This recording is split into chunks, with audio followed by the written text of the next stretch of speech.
My name is Adrian Alexander Żółkowski, and I'm in Mulbarton in Norfolk, and today is the 29th of March 2023, and I'm here on behalf of the Norfolk Polish Heritage Group to talk to a young woman who is the daughter of a celebrated Polish man in Norwich. Good afternoon to you. Good afternoon. Would you tell me your name, please? My name's Maria Piętocha. Maria Piętocha. And when were you born, please? I was born on the 6th of September in 1955. And would you like to tell me what your connection with is with Poland, with a Polish father, possibly? Yes, my father was Polish. He came over the beginning of the war with very little. And what little he had in a small suitcase fell into the, when they were unloading the ship, it fell into the water, so he arrived with nothing. Good heavens. But then he met Mum, and here I am. So when was he born? He was born on the 1st of January in 1911. And do you know where he was born? I do know, but I can't remember what it was called, only because I've been looking up. No. But you also don't know very much about his early life in Poland, do you? No, sadly. He never wanted to talk about it. It was the past and he wanted to leave it behind. I don't know what happened to him, whether something terrible happened in the past that he felt that he couldn't face it, and he was never interested in going back to Poland. I understand he was in the Polish Air Force, but he was not a pilot or a technician. What was his role in the Polish Air Force? He was a medical officer. He trained as a doctor and was a doctor in Poland, and then he was a doctor in England when he came here, a psychiatrist. He was a psychiatrist. So he came to Britain, but you're not really sure too much about the detail of where he was. He was possibly with several different RAF or Polish Air Force squadrons. Yes, well, I found some information that he was in one particular squadron. Other than that, because he didn't talk about it, I didn't really know much about it. I know he had several Polish friends who he used to talk about or talk to. So the Polish connection was there, and it was quite strong. I used to call them my uncles. So, but no, I don't really know anything. But I understand there's an interesting story that he was married in Poland before he came to Britain. Could you tell me a little bit about that? Yes. Well, my mum and dad, they never got married, as far as I was aware. It was a different time. We used to get married in those days, and it was very strange to find out they had no wedding photographs or anything. But when he retired, he wanted my mum to qualify for his pension. They'd been together for 38 years. This is your English mother? Yes, my English mother, Norfolk, born and bred. So Mum told me that he would have to try and find this woman before they could get married, because on his documents when he came over, he had said he was married because he wanted the woman, a friend of his, and her child to benefit should anything happen to him in the war, so they would qualify for the widow's pension. So he had to divorce this possibly non-existent woman, or certainly one that he wasn't married to, with an official document, and he got that just before he married your English mother. Yes, that's true. Very close to looking at the documents. It was very close, but it was specifically for that, so that he could marry Mum. And I understand then that you married, and your family that you married into, you already had some brothers and sisters, step brother and sister. Yes, I did. Yes, they were teenagers. Well, not quite. But as I was growing up, they were teenagers, so they were busy out and about and gadding about. So I don't remember too much about them when I was growing up. So I was a baby, and I was an only child in some ways, and then in other ways not. And it's interesting to say that one of your stepsister is sitting here with us today, Janice Mortar. Welcome to you. Welcome to our home, to hear our history. So tell me a little bit now about he came. Why did he come to Norfolk? Do you know why he came to Norfolk, or was it just for work? I think he was stationed here at some point and met my mum and fell in love with her. I do actually have a slightly steamy love letter that he wrote to, which Mum saved, which I haven't shared. So. Well, but it's lovely to know. The Poles were always very romantic. I think that's why Mum had 3 suitors at the time, she told me, and she had to choose between 3 of them. Did she ever say why she chose your father? Probably because he was very romantic. And a little bit exotic as well. Probably, yes. That's good. So it might have been, he might have been in RAF Coltishall or something like that. I think probably, yes. And he was demobbed from there after the war. And so with a medical background, what did he do immediately after the war? I see that he was resettled into St Andrew's Hospital, which I'm not sure, but I think it might have been a resettlement place for Poles. And which St Andrew's Hospital, where is that? In Norwich. It's a psychiatric hospital. There was a north side and a south side. It was quite a big institution at the time. Well, that's the one in Thorpe St Andrew. That's right, Thorpe St Andrew. He served in the Polish Air Force as a medical officer, and I understand that he did something quite dramatic and was rewarded for helping a pilot who had crashed his plane. And tell me the story about that, please. I can't really tell you very much, but one day I discovered a medal in his bedside cabinet, which is where he used to keep it, and asked him what it was about, and he didn't want to tell me. So, but from what I understand, it was from pulling a pilot out of a burning plane. And I don't think he was particularly, I suppose post-war, all the trauma that they went through, he didn't want to talk about it, but it was hidden. Yeah. Can I add here that when it happened, when he was going to London to get the medal from King George, my mother didn't. George VI. Yes. My mother didn't know anything, did she? And a couple of weeks after, he went to London for the day, meeting up with some people. Shortly after that, about 2 or 3 weeks after that, some friends came and they said, my mum was always known as Starlet. He always didn't call her Stella, he called her Starlet. Friends said, oh, did you see the medal? No, she said, what's that all about? And he actually hadn't even told her. So the friends had mentioned it, that, that was nothing. And as Mia said, he didn't want to discuss it. But my mother didn't even know he had it. Yes. Like Mia said, he put it in his bedside drawer and forgot about it. Yes, well, he didn't forget about it. He didn't want anyone to know. And he'd actually gone to Buckingham Palace to collect the MBE. To collect the MBE. Yeah. Why do you think he did that? Was he a shy man? I think he was. I think, to me, my younger years didn't marry up entirely with Mia, but I always felt he was quite a shy man, quite quiet, and very, very generous, very kind, and was always welcoming to people, particularly when, Polish people came to the hospital. They couldn't speak English, and of course he was able to converse with them. And in those days, they would have had PTSD. But when my stepfather was at the hospital, they were traumatised. And you can understand why, can't you, in some ways. Did he ever talk about any of his patients or the work that he was doing? No, he used to say, because he'd sometimes come home without an overcoat, and this happened more than once. Oh, well, the patient I saw today hadn't got any clothes. He hadn't got a coat and it was cold. And I think Mia would concur with that, yeah? I don't remember that. Yeah, oh yeah. But I do remember people knocking on the door, and Dad would go out and talk to them. Yes. And Mum telling me afterwards he would give them money to help them. Yeah.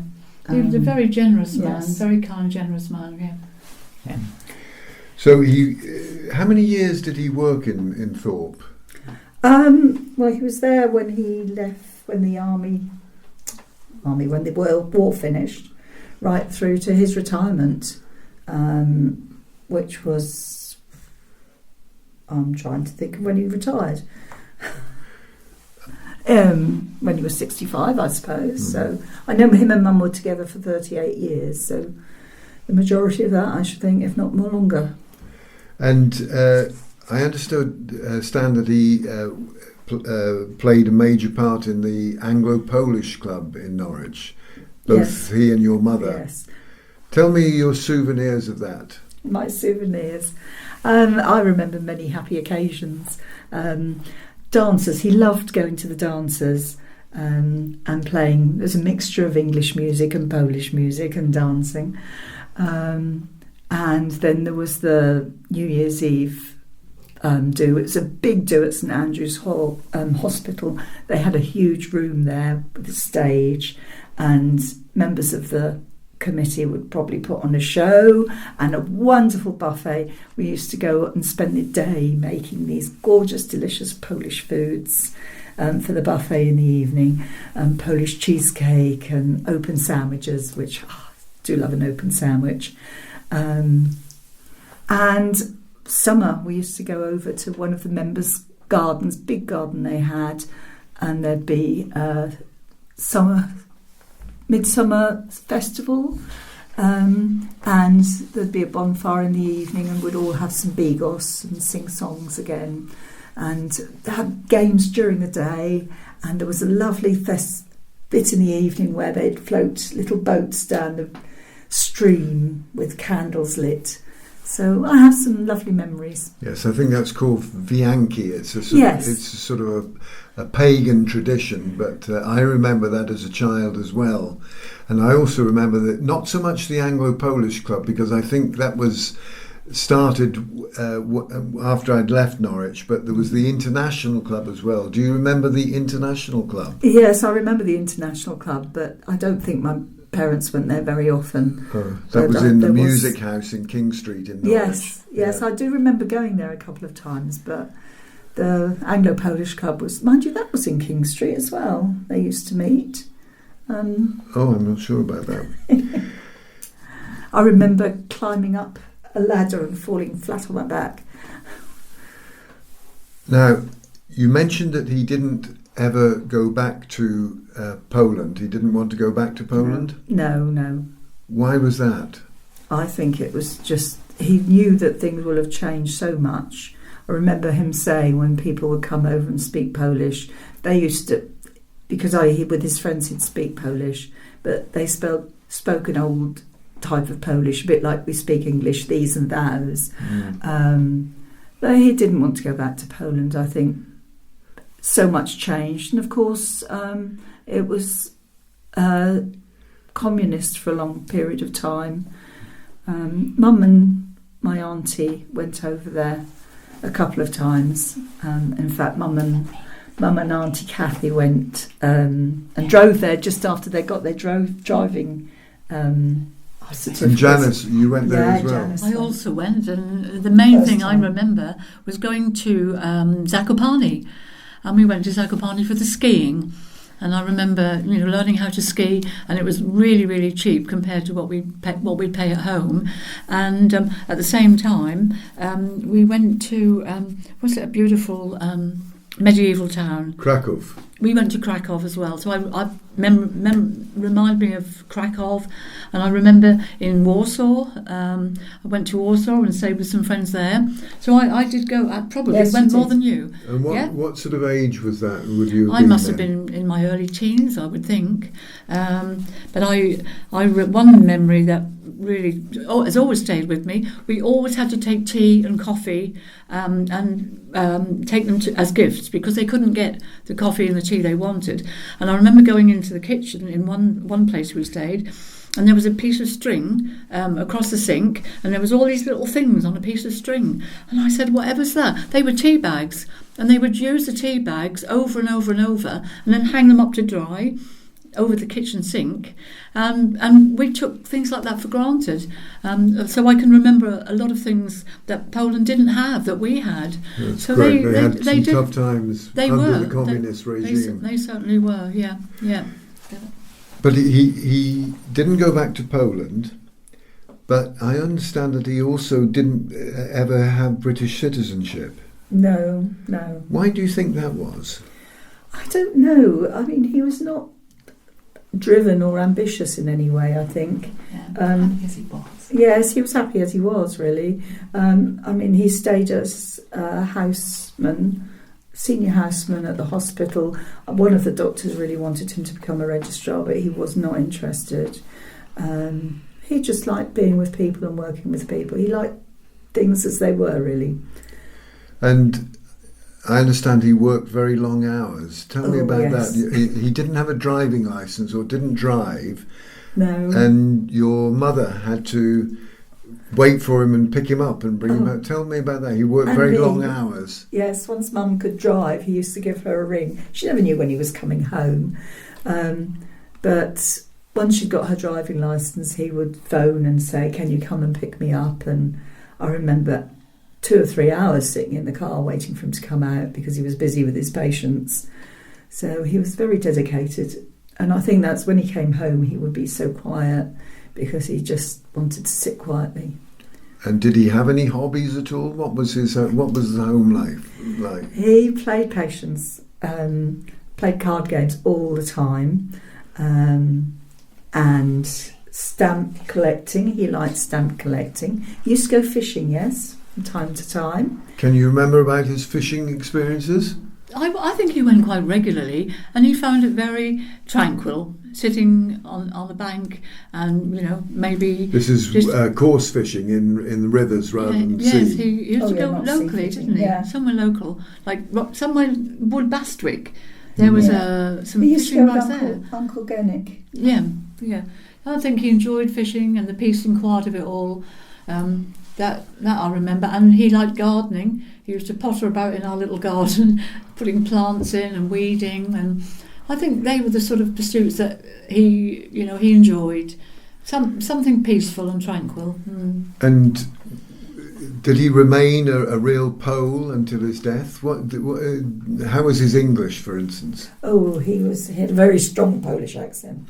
Sometimes I couldn't even understand him. Having said which, he's taught himself, when we started going to Spain, he taught himself Spanish, and Italy, I think he taught himself English. It's Italian. I always said that my dad was very intelligent, but no common sense, and my mum was the other way round. Lots of common sense, the practical one. So. But he must have had a good command of English if he could have had a senior role at a hospital. He was working in English all the time, probably.